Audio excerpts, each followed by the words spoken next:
Good afternoon, everybody, and welcome to the next session.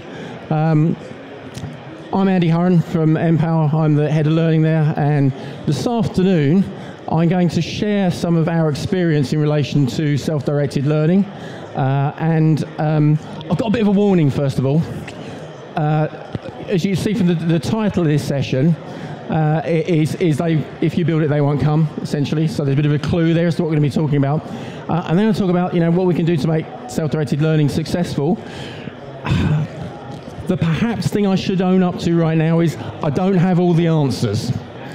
Sorry, so if that's your expectation, you could go and get another coffee. However, I've got quite a lot of experience over the last couple of years of trying to make this work, and some experience trying to overcome those challenges, and some ideas that I'd like to share with you. And actually, really be nice if at Q&A we could get some ideas and views on how we can all look to improve what I think is one of the biggest challenges that we face in a learning technology world, which is that of motivating our learners to do the stuff we want them to do without having to spoon feed them in the old-fashioned classroom style.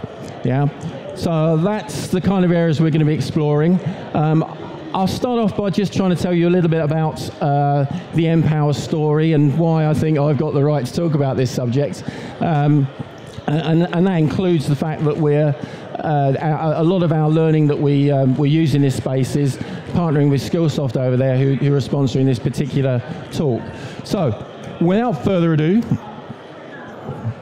I think that our expectations of people is threatening the success of learning technology. If you look around you, a lot of the stands here today, there's an awful lot of stuff now which is about deploying learning directly so that people can access it themselves easily, looking at social learning, collaborative learning, but all things where there is an onus on the learner themselves to take more control of their actions and access that learning. Now, I went to Towards Maturity presentation or meeting about a year ago, 9 months ago, something like that, and we were all discussing various issues, and one of the key ones that cropped up was this whole thing about social learning and self-directed learning. And towards the end, there was this big sort of furore about what we need to do as learning specialists, more importantly, what our learners need to do. And there was a lot of people need to take more control of their own learning. We have to get our learners to start to take control of their future and their development. And I sat there thinking, basically, why? Why would they? Why?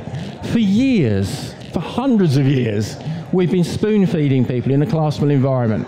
If you look at our education system even now, largely thanks to Michael Gove when he was in office, we are literally getting people to learn things by rote. In our traditional classroom environment, pre-technology, we sit people down and we push content into them as much as we think they can stand, and a lot that they can forget. But they are at least used to being taken to a place and taught. Yeah, they're taken into one of our training rooms and they're put through various courses on how to use the systems. They're given soft skills training, but it's all push at them. Now, if they're used to that for years and years, and part of their daily job or their working environment is, well, training come along and they fix me. Training come along and I know where I go to. It's a time out of my day job. It's a separate thing from what I do naturally day to day. And that's the typical environment we've created for our learners forever. And suddenly, because we've suddenly got access to all these wonderful toys and a different approach to learning, we expect them to immediately change their habits. And when it comes to justifying why we think this way, we go, well, when they go home and they want to know how to change a light bulb or fix a problem on their computer or just about anything else these days, make a cocktail, that's what I use Google for at Christmas, they go on Google, or they share on Yammer, or they go and watch a YouTube video. And we get this idea in our head, well, if they do that naturally at home, and that's the modern way of learning, then all we got to do is recreate Google and YouTube in our work environment, and our job's done. We can sit back, do a little bit of classroom to keep the senior management happy, but actually just let people consume this wonderful stuff that we've gone out and bought, or we've curated ourselves, or we've got a team of people creating. And I can tell you from personal experience, over the last few years, we have done lots of building this stuff. And we've got Fuse, and we've got Skillsoft, and we've built these wonderful connected packages, and we've built it into curriculums, and we've signposted, and we've marketed.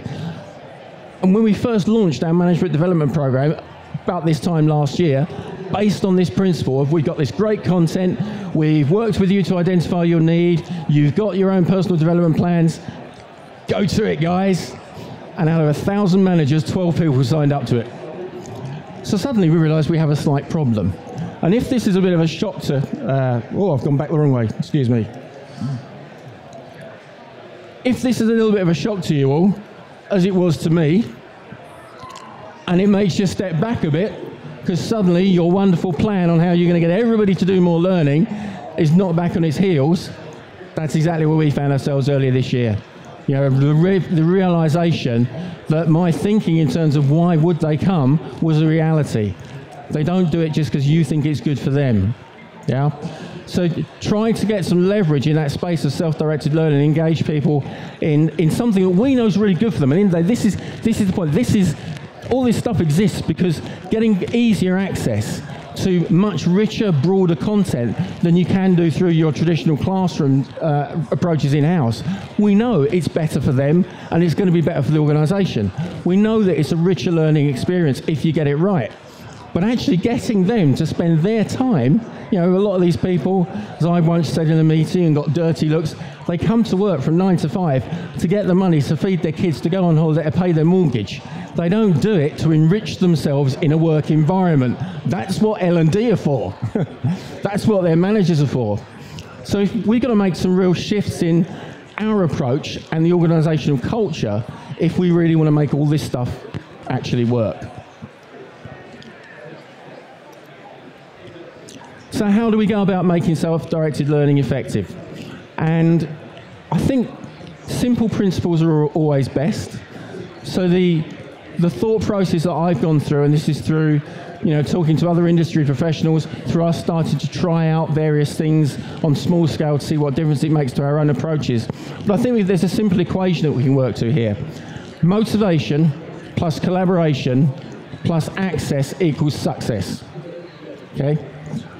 I'm just going to step through what I mean by each of those and how they work together to ensure that your self-directed learning approach actually works better. Motivation. It's all right, so I've got this person that works 9 to 5, wants to feed the kids, pay the mortgage, blah, blah, blah. How on earth do I get that person to want to consume my stuff? Now, at home, it's easy. If they want to make a cocktail, they'll go on a YouTube video because that benefits them immediately. If they want to create a recipe, find a recipe for something with the ingredients they happen to have in their fridge, that's great. It works for them in their own world immediately. They have got a reason for wanting to do it. There's an objective that's created by their need at that point. So we need to replicate that sort of environment. So for me, the first absolutely essential ingredient to making a self-directed learning approach works is you've got to have an effective performance management system in place. And I don't mean a platform. The platform's just an enabler. I mean, you've got to have the attitude and the willingness and the buy-in in your organisation to actually use performance management to drive your learning objectives. If your learning objectives, the learning that you want people to do, is directly linked to their business and personal objectives, you've got some chance of actually getting on the hook of the learning journey. But if you're just pushing learning out there and telling people that, you know, they've got development needs and these things will solve them, and there's no connection between that and how they get a pay rise, how they get their bonus, how they get a pat on the back for actually just doing their day job, if you can't make that link, then I ask the question, where is the motivation for those people to do anything differently to what they've been doing before and actually start to consume our stuff? Now, I know there are going to be the exceptions out there. You know, there are the self-driven people that want to get on and will go and do whatever it takes. But if we want to reach the vast majority of our people, we have to find a better connection between learning and the objectives that they're set that motivates them to actually consume. Yeah? And I think this needs to be quite strong links. It's no good just to say, okay, we've set your objectives, we've done a bit of work on your personal development plans, so I can show you, officially, every single person in npower has got a personal development plan. I wouldn't bet on 1% of them being directly linked to the requirements of those people's business objectives, because the culture doesn't treat them in that way. It's our performance management structure as it stood. It was a very simple one of, you have a review, you have your monthly meetings, you discuss your personal development needs, and you either do or don't have them, and then you go off and do whatever with them. There's no direct link, nothing connecting them with the curriculums that we built, nothing necessarily connecting them with exactly what you're expected to do your job, or the company objectives. So again, if you can build those learning objectives into what makes the company successful and puts real drivers behind what will make you successful in your job, you've got a far better leverage to get people to actually start engaging with the content that you've created. So my number one on the list is take a look at your performance management approach in your organisation, and whether you've got systems in place, you've got policies in place, actually look at them and say, is this, first of all, is the way that we do this driving people towards their development needs and therefore our learning content? And actually, does the learning content that we're designing and that we're putting out there really relate to the objectives that we've got, both as an organisation and as for our talent management approach? So those things aren't aligned. What's the point in doing the learning? It's a random thing that you might get them somewhere. Those things have got to be really closely aligned. What you end up, if you are prepared to take that approach, excuse me, is a performance-based learning culture, where actually the two things are linked together, where every time you're setting business objectives and personal objectives for people, you're able to link that back into, so what can you do to support this? Think about the number of times that you've given people an objective, you've set them a task to achieve in their job, but not necessarily paid enough attention to whether they've got the exact skill sets to do it. This is an opportunity to make sure that you're backing up your demands on those people with the skill sets that they can actually, so they can actually do the job effectively. Second part is collaboration. Really links closely with the first part, because you can make sure that one of the objectives is that you're working more collaboratively or as a group of people. Now, most people learn better together. They can share their ideas, yeah? One of the great things about keeping Classroom as part of our blended mix is that with all the digital content out there, you can pull people together into a classroom environment or a workshop environment so they can share the ideas that they've got, and that takes away the downside of the individual learning experience, is that you're only on your own. Pull them together in a classroom so they can share and collaborate, and you start to not just grow the ideas around what they're learning, but actually start to develop that whole idea of, everyone else is doing this learning stuff as well. So there's a kind of a peer pressure and a peer solidarity around learning at the same pace and learning the same things as well as sharing ideas. So collaboration at this stage is key. Campaign-based learning is something that we're actually just starting to play around with, and I learned a lot about this through some guys I met last year. So campaign-based learning, put your hands up if any of you tried or heard about campaign-based learning. So we've got a few, good. You can probably tell me more about how I can make mine successful as well. But campaign-based learning, it is basically around you getting the whole organisation involved in certain learning objectives and running it as a campaign. So, for instance, you might say, for the next 4 weeks, we're going to focus the whole organisation on sharing our experiences of diversity and inclusion to improve our culture around diversity and inclusion. And you set a small number of objectives over the course of the 4 weeks, so maybe one a day. Simple things like go and speak to a colleague about a diversity issue that they've come across in the last year. Small tasks, little things that take a few minutes each day, where you can learn from other people, but actually start to build up a whole culture of learning around a larger group of people. Yeah? So campaign-based learning is a great way of getting that social element to work to drive learning collaboration. Now, off the back of that, if you start to include some of your learning content that's pertinent to whatever the theme is into that, you start to link them into a situation where they have to go and look at some of that content. Short videos are great for this. You don't want great chunky pieces of e-learning and this type of campaign stuff. Little videos, infographics, simple stuff that gets the message across and that's then easy for them to share is ideal for this sort of campaign approach. So your day 5 task might be go on our LMS and look at this short video and discuss it with a colleague. Simple as that. And the more you can do these things and just keep them steadily just running in the background of your other learning activities, the more you start to get people to actually have taken an organic growth in their learning. without you having to do anything other than set the campaign up.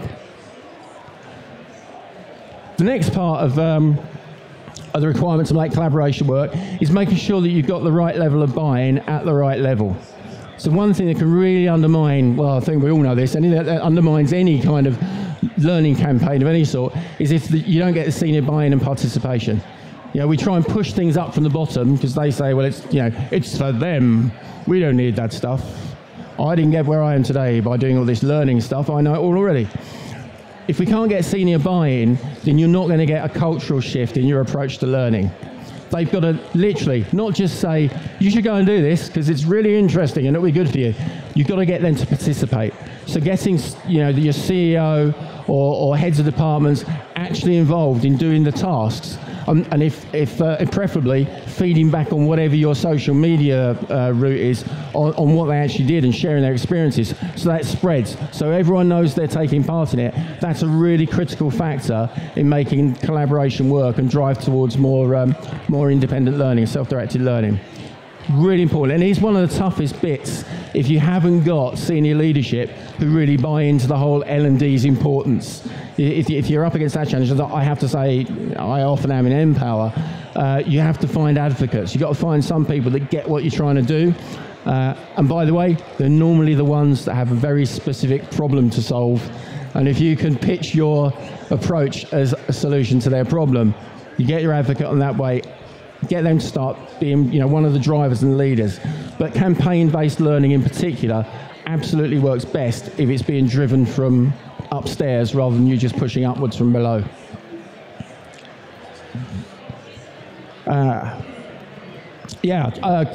Sharing.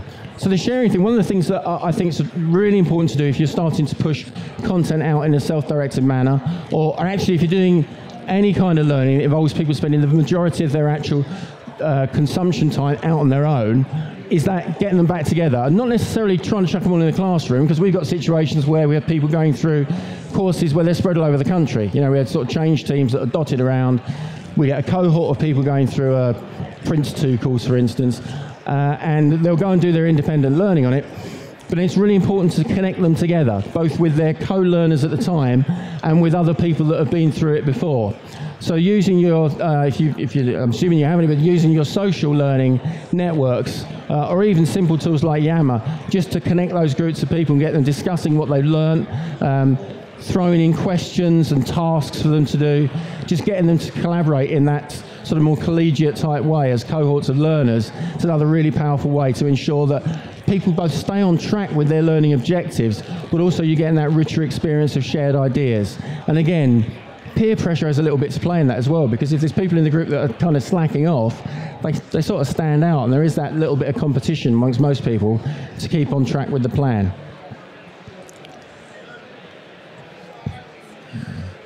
So I mentioned access. We had to come back to IT at some point, didn't we? Because it's always the elephant in the room whenever we have any of these technology conversations. And what I'd say about this is it's really critical that you don't get too beyond yourself in terms of what you think you can give people access to and where you can give them that access. So we spent a lot of time, my technology manager is over there somewhere, Mark. Thank you, Mark. Mark has spent more time than anyone working with our IT department to try and get them to allow us to do many of the things that we've done over recent years, and to create an environment where it can at least support the kind of systems that we wanted to bring in. And one of the things we've learned is don't try and get around them and do things without them noticing, because it'll always fall down at some point. But more importantly, is work with them around the capability of the systems that they can supply at any given time. Because I can assure you, there is nothing worse than you trying to roll out some campaign across your organisation and you've got a mixture of desk-bound people who you can get it directly to on your own LMS or on your SharePoint or intranet, and you've got a bunch of people in the field who you're trying to use apps with, and you've got others that, you know, we've even got people we still have to give paper copies of stuff out to because they just haven't got access to the device yet. If you get any of those connectivities wrong and you launch the stuff and it just doesn't work, they won't come back. It's as simple as that. You blow it once and it's hell on earth to get them back.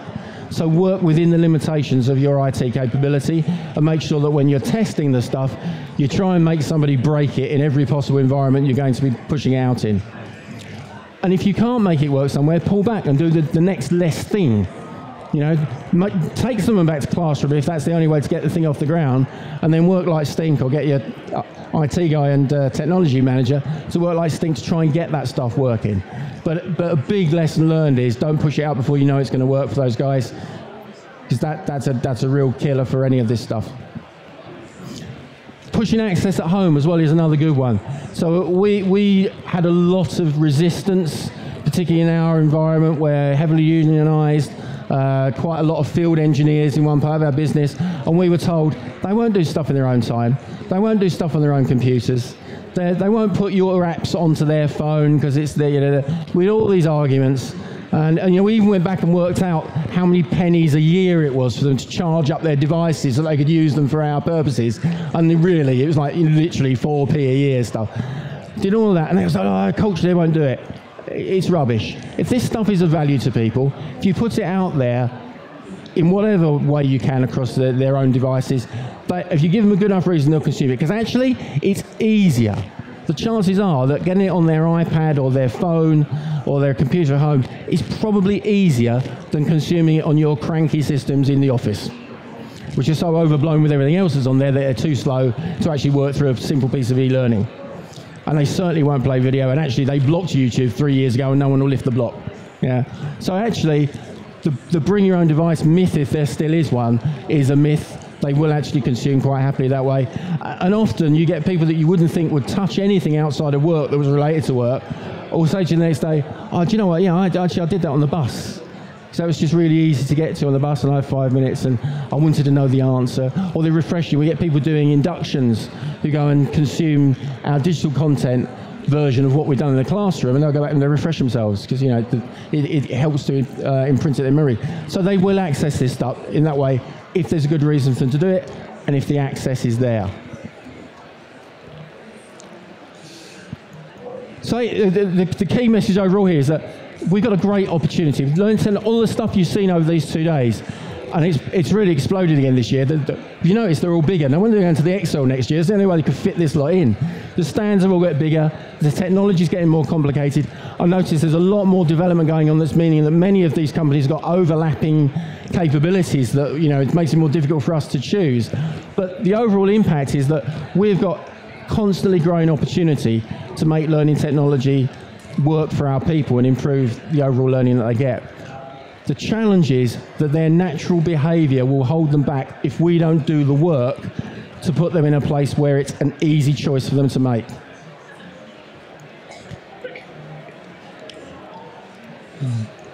So thank you. I hope I've left a bit of time for questions because that was my intention, and I hope that's been interesting and useful. I'll be around for a little while on the Skillsoft stand just over there. As I said earlier, a lot of the content that we use is through Skillsoft, and that's actually proved very successful. We saved actually quite a large amount of money by moving to Skillsoft's content for particularly professional qualifications.